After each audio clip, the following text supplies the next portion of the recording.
গ্রামীণ জনগণ ও স্থানীয় ব্যবসায়ীদের সুবিধার্থে দক্ষিণ দিনাজপুর জেলার গঙ্গারামপুরের ফুলবাড়িতে শুক্রবার দুপুরে আনুষ্ঠানিকভাবে উপ ডাকঘরে উদ্বোধন করা হলো।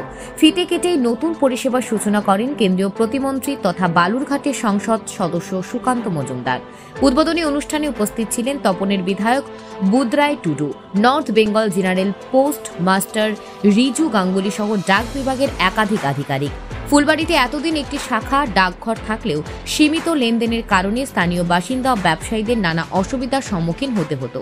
এই সমস্যা সমাধানের জন্য এলাকাবাসী উপ ডাকঘর স্থাপনের দাবি তোলেন। তাদের এই দাবি কথা জানতে পেরে সংসদ সদস্য সুকান্ত মজুমদার সংশ্লিষ্ট দপ্তরের সঙ্গে আলোচনা করেন এবং দ্রুত পদক্ষেপ গ্রহণ করে ফুলবাড়িতে উপ ডাকঘর চালু করার ব্যবস্থা করেন।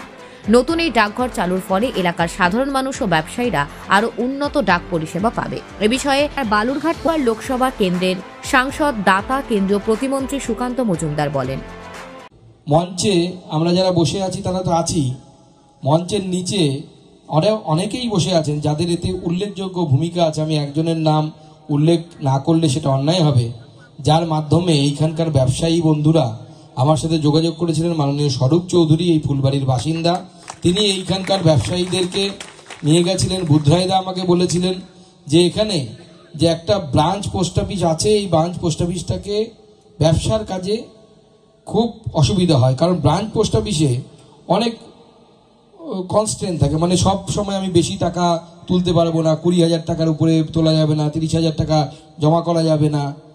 কিন্তু যদি আমাদের উপ ডাকঘর হয়ে যায়, মানে সাব পোস্ট অফিস, যেটা এখন আমার হয়ে গেল, এই পোস্ট অফিসে আপনাদের যাদের অ্যাকাউন্ট আছে, যাদের অ্যাকাউন্ট থাকবে, তারা ইচ্ছে মতো আমরা অ্যামাউন্ট অবধি টাকা এখানে তুলতে পারবো এবং জমা দিতে পারবো।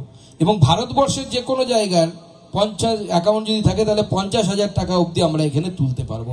এটা এর আগে পার ডে, মানে আজকে 50,000, কালকে 50,000, পরশু যদি আপনার অ্যাকাউন্টে টাকা থাকে। এই সুবিধা আগে ছিল না, সেটা আজকে আমরা পেলাম আমাদের এখানে এই উপ ডাকঘর হওয়ার জন্য। সেই জন্য আমি সমস্ত কর্তৃপক্ষ যারা আছেন এখানে তাদেরকে ধন্যবাদ জানাই।